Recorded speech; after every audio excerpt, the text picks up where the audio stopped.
be recording this, so everybody in person, this will be recorded, so everybody's aware of that. So anybody online who does not want to be recorded, make sure you turn off your cameras now and you stay in silence. John Melnick. John has been in Toastmasters, in the Toastmasters program, in the Rotarian since 1990. John endured a deep depression in 2002. On September 19th, 2002, John swam into the middle of the Red River. And in the middle of the river, John decided to try another way to deal with the terrible pain that depression was causing him. John swam out of the river, spent 6 weeks in the mental health ward at Victoria Hospital. John's been studying and developing ways to maintain a good mental health ever since. Two organizations have been very helpful to John. One is Toastmasters. John has been a distinguished Toastmaster. John has learned to communicate with many about mental health and expressing ways good mental health can be achieved. John has learned how to lead, because we need good leaders to promote good mental health. And don't many of us have projects we would like to promote? And the second organization is Rotary. Rotarians give back to community, locally, nationally, and what's I going to say? This can do a lot to help each other with the growth of the respective organizations. Please welcome John Melnick, DTM. Thank you. Anybody, I'm mic'd up, mon ami. And seeing as you pointed that out, Robert, I have a question for you. What side of a dog has the most fur on it? The which? The far side. Good. Best answer I've had, side of the dog has the most fur is the outside. Now, you have to think outside the dog to get there. Today, I'm going to ask you to think, as they've said before, outside the box.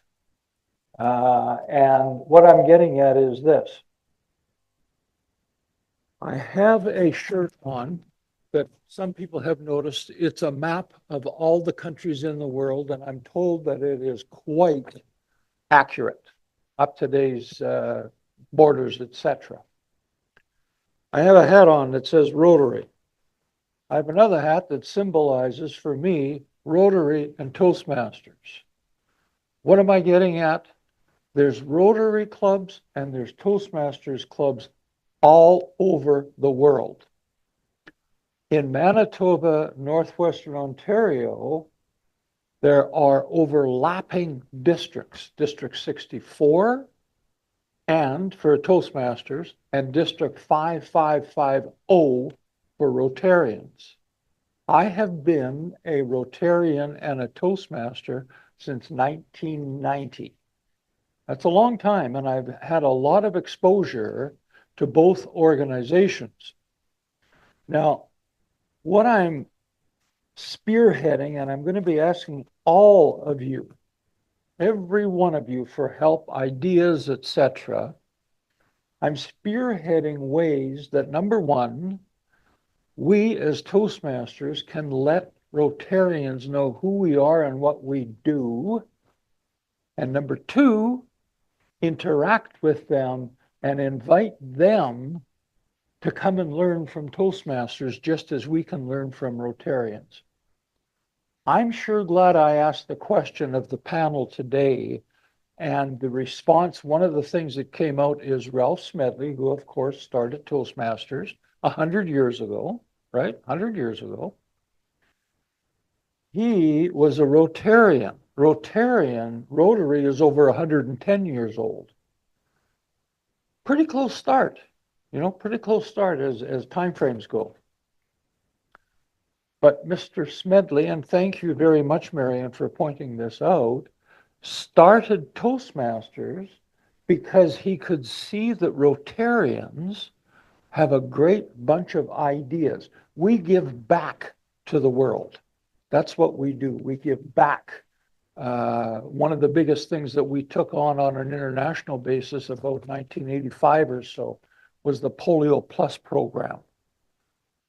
The Rotary International president and his group said, we're going to eradicate polio from the face of the earth. Circa 1990, when it was suggested to me to join Rotary, one of the things they said is we are attacking polio. I knew people who had polio because I was born in 1952. And for those who don't know, there was a lot of polio in Winnipeg. Some people relate it to the 1950 flood. Anyway, I knew people who suffered from that horrible disease. And I said, I want to slay that dragon. Sign me up. I'm after that dragon. Okay. But Mr. Smedley realized Rotarians, great ideas, not the best communicators all the time. Well, an idea can circle around and around and around in your head, but if you can't enunciate it and you cannot get people involved in it and excited about it, it remains an idea. Okay. So my purpose today is to tell you from a structural standpoint. Rotary and Toastmasters, very similar. And of course, if he was a Rotarian, he patterned the structure of Toastmasters after the Rotary model. There are Rotary clubs all over the world. In Winnipeg, there are 9, I believe. The difference between Toastmasters having, what, about 60 in Winnipeg right now, and Rotary having 9 or 10, there's no sort of suggested limit. A good number of people in a Rotary, in a Toastmasters club is about 20, right? Because everyone gets to speak at a meeting if you have 15 or 16 show up. With Rotary, there's no maximum. The club I'm in has about 60 people in it. When I first joined, I was in another club that had 100 people. Well, it has dwindled down because of COVID, etc. But the bottom line is there are Rotary clubs in Winnipeg and Manitoba and Northwestern Ontario, etc., etc. They're structured the same. And I'm going to tell you a story. Anybody want to hear a story? Do you like to hear stories? Okay. Here I was working away as a Rotarian and showing up at Toastmasters, and it was showing through when I would speak at a Rotary club. It was showing through. The abilities and the organizational skills were showing through when I spoke at a Rotary club. Get a visit from a good friend of mine who was a Rotarian at the time. He said, John, I aspire to be president of our Rotary Club because we do so many good things, and I want to keep that going. And by the way, here's another sort of side story. He went to Africa and inoculated little children against polio. Little children, and he said, John, it was the experience of my life. I can't express it. Even as a Toastmaster, I can't express it. I think he could. But the bottom line is this. He said, John, I'm not a very good public speaker, and I really don't know how to run a meeting. And I said, boy, have I got a deal for you. He knew I was in Toastmasters, and he saw how I could enunciate and how I could run meetings. He said, Dean, I want to take you out to the Toastmasters club that I'm in. He came to the club. This is circa 2016 or so, 2015, Anyway, he joined the Winnipeg Toastmasters Club, where he learned how to speak and how to run meetings. He then went on to move up the ranks in the Rotary Club, chairing meetings, enunciating what he needed to enunciate, and he became the president. And in his final, we have what they call the swan song in Rotary. It's your last speech as president. And he said, the first thing I want to do is thank John Melnick. I said, what for?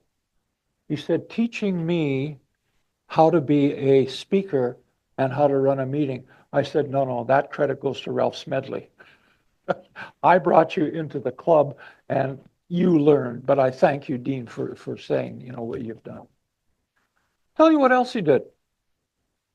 He brought another person into that club who worked on the executive, became the president, and is still there, and is still referring and bringing people in. Sound like a good deal for Toastmasters? You hear that door opening a little bit to the Rotary clubs? That's one of the things that I wanted to tell you. Those two live examples are real good live examples, and I wasn't even trying to look at the excuse me, to look at the Rotary clubs as a place to bring people to Toastmasters. Well, time goes along, and about 4 years ago, the respective presidents of Rotary International and Toastmasters International declared that these two groups should work together. Well, that's wonderful. It's one thing for the upper ups to say you should work together. It's quite another for those of us on the ground here to do it. And I kind of remembered that a little bit. It was back and forth in my mind. And then I thought, you know what? I'm going to test this. I called up a district governor. District? Yeah, I won't tell you his name, but I said, Stephen Bryden, I'd like to talk to you about something. I phoned up his counterpart in the Rotary district, a fellow by the name of Peter Tonga. What an amazing man. I hope you all get to meet him. He is thank you, Alfred, I should say. He is an amazing, astounding individual. He's a human rights lawyer. And he's just, I'm going to try and see if we can get him to come and speak to the entire group sometime. Anyway, the two of us got together, plus the membership chair from our club, the Rotary Club, fine woman by the name of Nancy Causeway. We talked about things that we could do. We talked first off about the commonality of the two organizations. And what is Toastmasters in its real essence? It's learning and giving back. How many of you have mentored or helped people? And we've heard stories today helping people grow, and they have done wonderful things. Okay. Rotarians, same thing. That's what we do. We provide people with opportunities. We come at it from a little different perspective. Like I say, we're full on. We've boxed polio in. The number of countries where it's active has dropped from a big number to a small number. It's a stubborn opponent, but we'll get it. We'll get it. And one of the things that works out the best is when we can enunciate and tell people what we're doing. Okay. Well, Peter and Stephen and I and Nancy met, and we came away with what we need to do is to start talking to Toastmasters and Rotarians and make each other aware. Like, how many in this room, except possibly me and you, said you were a Rotarian for a while? How many people really knew much about Rotary before I spoke to you today? Okay, there's a few. Okay, there's a few. I want all the Toastmasters to be aware of it. And I want all the Rotarians to be aware of it. Now, there's a couple things here. Rotarians, a lot of people think, yeah, but you're just a bunch of old fuddy-duddies sitting around. Like, that's the perception, right? Wrong. Wrong. You should come and visit the Rotary Club that I'm in. Stephen spoke. Okay. Average age has come down considerably, but most importantly, the thinking, the change, those that are willing to adopt change, that has stayed. I try to perceive myself as an agent of change, and I look for what can I be doing now? What, and what if, like I was saying to Mary and all kids are telling me when I tell them jokes, that's a dad joke. So now I have to get oriented into what's a dad joke. Okay, fair enough. But you keep learning. That's what keeps you going. And here's something. Had a Rotarian in our club. He turned 90. We had a birthday party for him. I went up to him. I said, Burton, you're 90 years of age. You still got it going up here. You're in pretty good physical shape. What's your secret? 2 words, stay busy. Okay. 10 years later, we had a 100th birthday party for him. He couldn't drive anymore because something with his eyes he couldn't. Okay. So his wife was 102. She drove him. Now, think about that. Do you want to live a long time? More importantly, do you want to live a happy life? And most of that comes from giving back. In my opinion, I've always thought if I'm doing something that will be working well for people long after I've gone, and I don't care, thanks again, Alfred, I don't care if they know my name or who started it or whatever. I don't care about that. What I care is, and somebody said, build the wood pile a little higher. And one of my expressions, of course, is leave something better than you found it. Well, we have an opportunity now before us with every one of you, and I'll look forward to hearing from you. And I'm going to open it up for questions here in a minute. But we have a golden opportunity because the door is open for us to connect with Rotarians. And by the way, you go to a Rotary Club, yes, you're going to see a lot of this color hair. They have children and they have grandchildren. And they want their children and grandchildren to learn and grow. And one of the things I'm going to be talking to them about all the time, do you want your children and grandchildren to learn how to communicate and navigate? And by the way, take a look at the pathways. Those kids can, and you're a great example, right? You're a great example. I thought, well, should I go and get an MBA or whatever? No, I'm going to get lived in experience and I'm going to learn, okay? So I'm going to tell these Rotarians, because they have children, they have grandchildren. You know what? Some of the people in this room have children and grandchildren, right?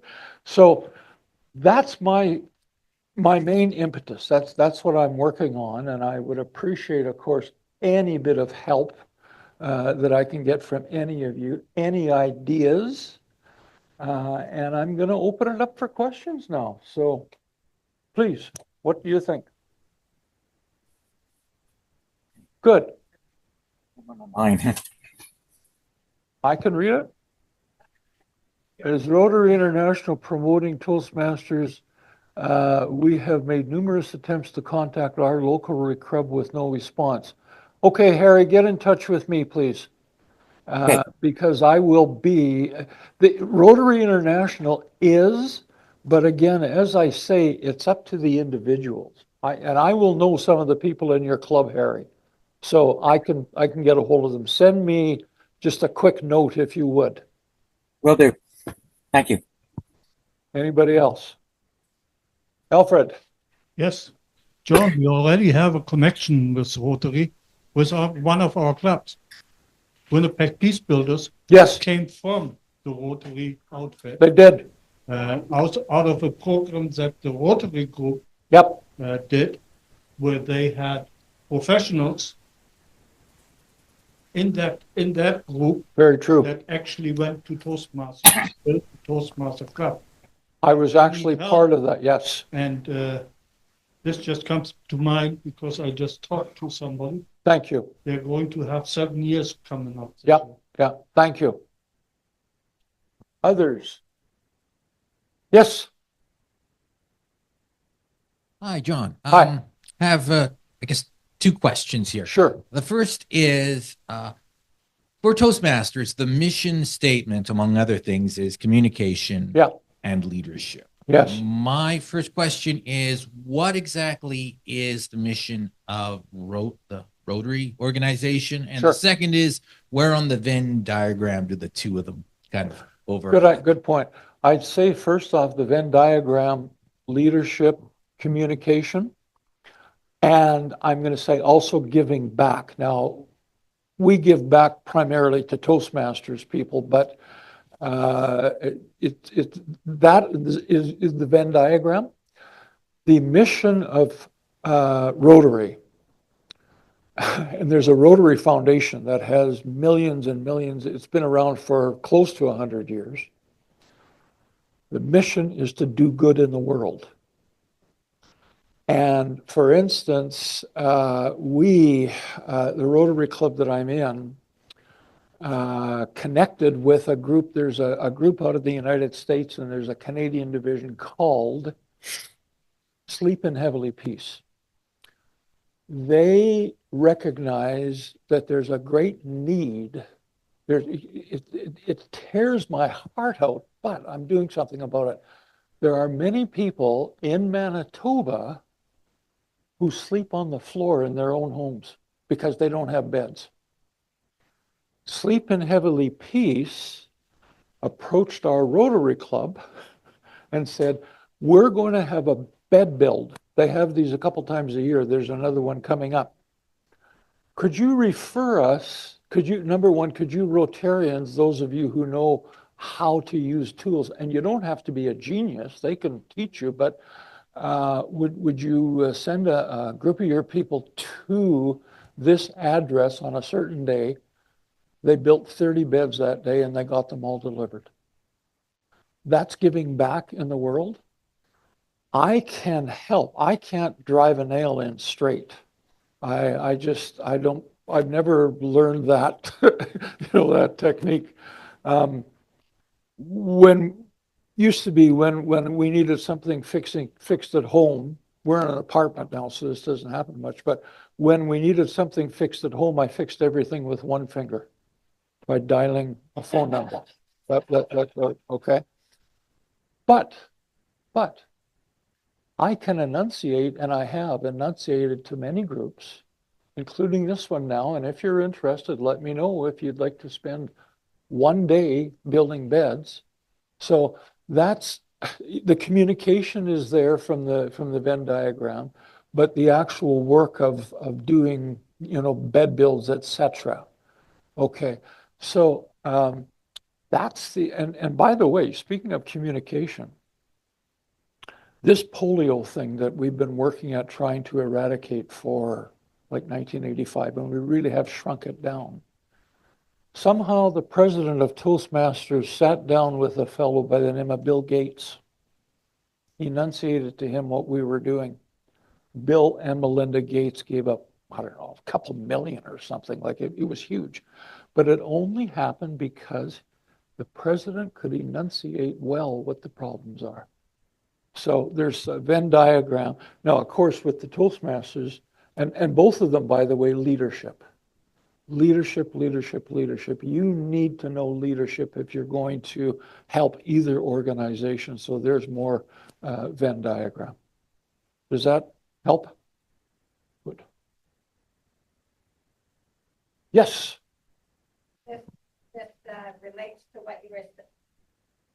This relates to what you were saying earlier, and it adds to your dad jokes. This 102-year-old woman said, I can't see anymore. I can't hear. Thank God I still have my driver's license. Yes. I'll do it.